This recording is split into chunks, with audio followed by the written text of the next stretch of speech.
Okay, let's continue with the remainder of the factor theorem, but let's look at two more examples. The first example, is x plus 5 a factor of g of x when g of x is equal to 4x3 plus 2x squared minus x minus 1? So the factor theorem is simply says that if g of minus 5 is 0, then it is a factor. And if g of minus 5 is not 0, it is not a factor. So if g of minus 5 is equal to 0, then it is a factor. If g of minus 5 is not equal to 0, then it is not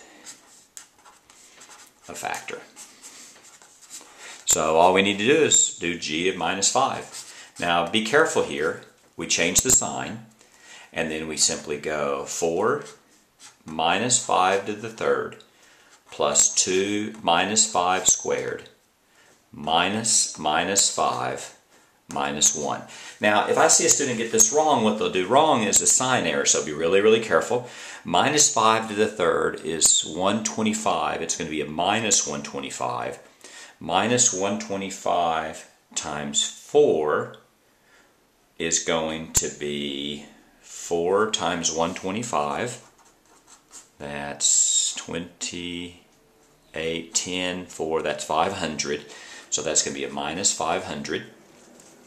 Minus 5 squared is a positive 25. Positive 25 plus 2 is going to be plus 50. Minus 5 is going to be a plus 5, and then a minus 1. So that's minus 450 plus 5 minus 1. Minus 450 plus 5 is minus 445 minus 446. So in fact, since that's not equal to 0, then your answer is simply no. It is not a factor. Another example, slightly different. What is the remainder if k of x is divided by x minus 2?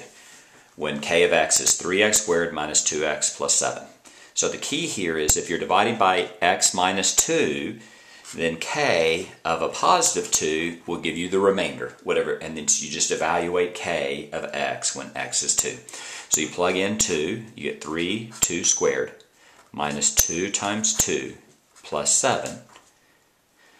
2 squared is 4, 3 times 4 is 12, minus 4 plus 7.